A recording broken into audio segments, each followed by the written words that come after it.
My name is Stephanie Typley, and I am a Family Advocacy Specialist here at Joint Base Lewis McChord, DPFR. This mini town hall segment is titled Real Talk, Managing Triggers. The purpose of this segment is to open up a conversation, discussion, and hopefully create a community regarding the stressors that we are feeling with the COVID-19 pandemic. Also, the hope is to create some tangible assistance to manage triggers, normalize feelings, and overall have a space to put things and to help cope. My hope is for you as viewers to write in and ask questions, comments, provide resources, or just say hello. With that being said, I'm going to give it a few minutes for some questions to roll in, and I'd like to list off a disclaimer. This is a generalized conversation and not a formal counseling session, nor does it represent the direct views of the DoD. If your mental health is impacted during this pandemic, please reach out. Many of our resources are not available face-to-face. However, we have set up some measures so that you may use online resources such as video chatting or teleconferencing. If that is the case, please reach out to a chaplain, military family life counselor, military one source, or embedded behavioral health. I am working with our lovely marketing team today, so they will be dropping anything that I reference and pinning it in the comments for you to read at your leisure. Alternatively, we know it may not be safe in your home, and if that is the case, please contact our Safe Line. That line is available 24 hours a day, 365 days per year. The number is 253-966-7233. Also, if picking up the phone and calling is not safe for you right now, we'd like you to utilize the National Crisis Hotline. That number is 741-741. With that being said, I hope that helps, and I'd like to see if there are any questions at this time. Okay. So the first question is, how does one identify when they've hit a trigger? So just like we teach children, we want to focus on our bodies. So bringing in some of those mindfulness strategies, checking in. How am I feeling? Is my heart racing? Are my fists clenching? Is my jaw tight? Because those physical elements are the first indicators that you're feeling triggered. When you notice them, you have to implement other skills to minimize them so that they don't continue to escalate and then you end up blowing up. So you're going to hear things like deep breathing techniques or grounding techniques, and those things are great, but I think we're at the point in this pandemic where we need something a little bit more. So take a break, step away. This is your brain hitting a red light and saying, stop. Something is wrong. I do not feel okay. So recognize it, listen to your body, and take steps for improvement, because overall you can't help anybody else if you're triggered not taking care of yourself. Thanks for the question. Next question is, can you explain exactly what a trigger is? So a definition. Great question, and I probably should have said this in the beginning. A trigger can be defined by anybody individually. It's not a one-size-fits-all, but how I would define a trigger is anything that makes me feel like I'm going to lose my composure so that I react in a negative or unhealthy way.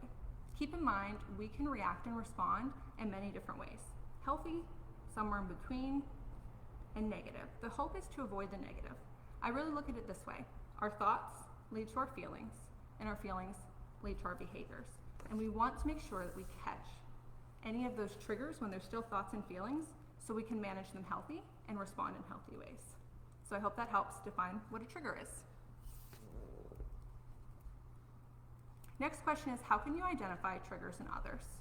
Well, nobody can predict human behavior, and sometimes it can be really hard. If it's somebody that you're close to, a loved one, a family member, you may be able to see patterns of behavior, but also some of the same things you notice in yourself. Are others clenching their fists? Are their shoulders really tight? Are they not looking at you directly? Are they speaking really fast? Is their voice raising?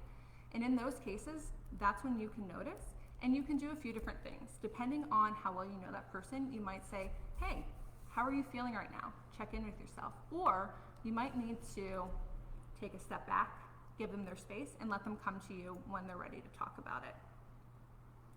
Continuing with that, the next question is, how can you go about asking what their triggers are? So there's a joke that triggers are also nouns, so meaning they're people, places, things, or ideas. A trigger can literally be anything. Many people don't know what their triggers are, so it is a journey, an exploration together to figure out what they are. I think the easiest way is to make sure that it is a safe environment, that you are not directly experiencing the trigger or the stressor, because asking them what their trigger is at that moment in time could actually be detrimental. So you want to ask somebody about their triggers or their experiences that have been difficult or hard in a time where it is safe and comfortable. And then it's even better if you can go through and someone says, okay, my trigger is a specific phrase. They don't like to say, when someone says like, you're bossy or you're demanding, that can be a triggering word for them as an example. And then you can go through and create a plan. Okay, what can we do if somebody says this or if this comment is brought up, so that you know how to react and respond if that comes up in the future, and also to avoid calling them bossy or demanding. Thanks for the question. Okay, next question is, what is a safe way to walk away from a subject that might be a potential trigger? This is awesome. So I'm assuming in this question you mean that you are one-on-one with somebody. So if somebody is triggered and you feel like it is unsafe for you to continue the conversation, the argument, or the disagreement, whatever that might be, what I like to use is a skill called pushing away. Now keep in mind, this is not ignoring. Ignoring means that you're walking away from the problem and you're never coming back to it. So what I'd like for you to do is skillfully say, this conversation and where we're going with this is not helpful. It is not helping anybody and it is not healthy. What I'd like to do is step away and specifically set a period of time, whatever is appropriate for you and that person. So is that 10 minutes, 20 minutes, 30 minutes? And step away for that amount of time. Go to different rooms. One of you may need to leave the house, walk around, and then come back and follow up with that conversation after that time that you've decided on has lapsed.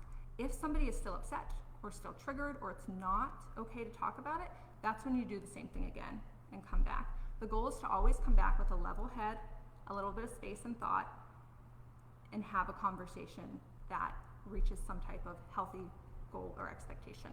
Thanks for the question. Next question is, how can you calm yourself or someone else down if they have been set off by a trigger? So everybody is responsible for their own feelings and emotions. So I think it's really important for us as individuals to know what calms us, because what calms us may not calm somebody else. But what you can do is a little bit of like verbal coaching, specifically if it's somebody you know well or maybe your own child. So those are the questions that you can ask, such as, how are you feeling right now? How upset are you on a scale? So you could scale it, 1 being the least, 10 being the most. Okay, you're an 8 out of 10. I'm so sorry to hear that. How can I help you bring that down to a 6 out of 10?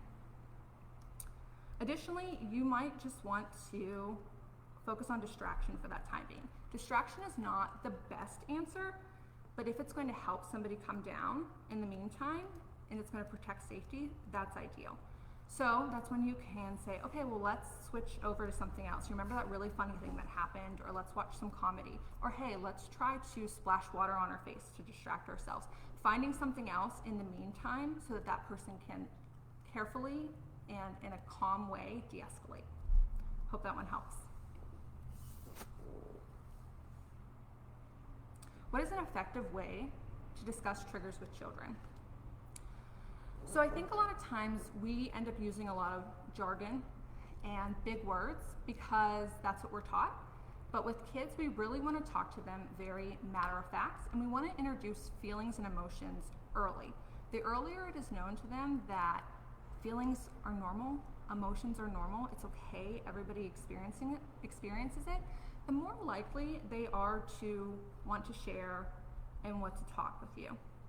So one of the things that might be really helpful for managing their triggers, so specifically if they're going to like blow up or yell, is teaching them to take 3 deep breaths or counting to 3, or giving them something that provides them with comfort. So having a special object or item that they can use when they're feeling a certain way, that you can kind of use as that physical representation of calming down, self-soothing, because that's really what we want to teach our children of any age, is to self-regulate and to self-soothe.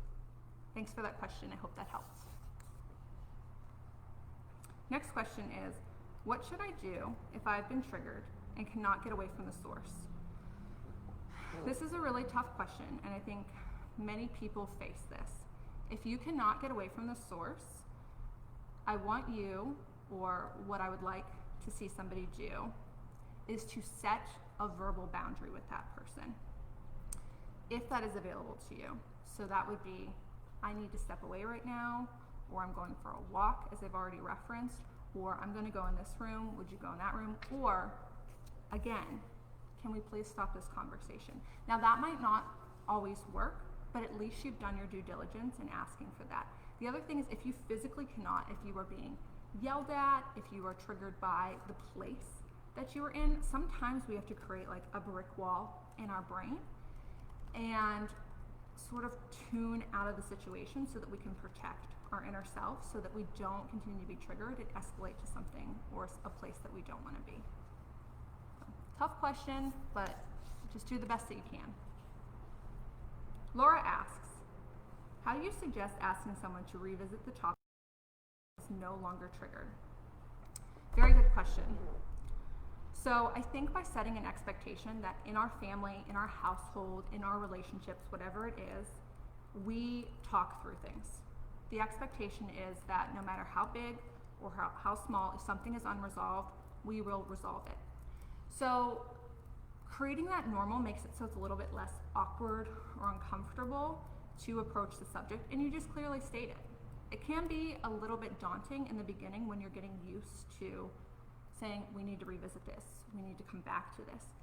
But you have to get into the habit over time so that you can do that. And then you just bring it back up. Okay, after we've had our 20 minutes of pausing, we're gonna come back to this and we're gonna talk about it. We're gonna sit on the couch, or we're gonna sit at the dining room table, or wherever that safe space is, we're gonna talk about it. And if it gets to the point where somebody's escalating again, we're gonna go through the same process. We're gonna pause, we're gonna come back. Hope that helps, Laura. Is it important to always reevaluate what triggers us, and can triggers change or go away? This is a fantastic question. So what it really comes down to is your values and your feelings.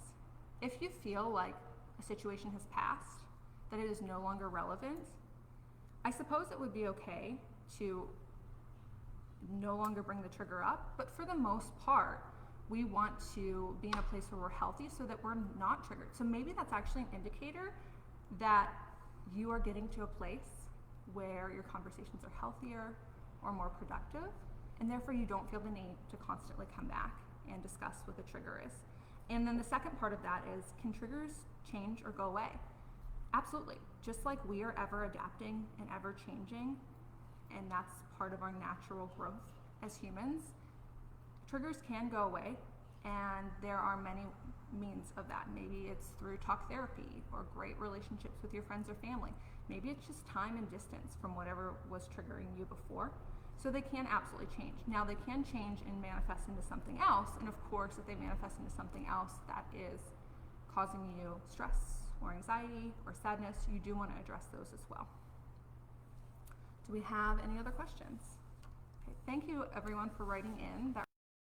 Just have a few things as we're concluding. Remember that this situation, this COVID-19 pandemic, is out of our physical control. We can only control what we can control. One of the recommendations that I practice myself is limiting my news content, trying to do 1 or less hours per day. It's great to stay up to date with what General George is discussing in his town halls, as well as what Governor Inslee is updating fairly regularly. Keep in mind, it's okay to not be okay. Some of us are new to this homeschooling thing, or we are in a new environment with COVID-19. It's okay to take a break and to feel like we don't have it all together, because most of us don't have it all together. And then continue with some of your healthy habits. Exercise, eat well, get enough sleep. I know that those are hit really hard, and sometimes we want to roll our eyes when somebody says that, but they do mean a lot. They're our foundation of health. And then implement some stress relief. Have some type of hobbies, activities, do some gardening, coloring, drawing, work on different projects, whatever that means for you. Also know that here at JBLM, we have plenty of resources. Our Family Advocacy Program offers a ton of classes, as well as those of you who are struggling with your children or just need additional resources. We have a phenomenal new parent support program. In conclusion, make sure to check the box that our marketing team has dropped in all the references so you can review anything that I've referenced here. Tune in again today at 1500 or 3 o'clock for General George's Town Hall. Follow us on social media at #JBLM Sound Living. Stay safe, stay healthy, and wash your hands.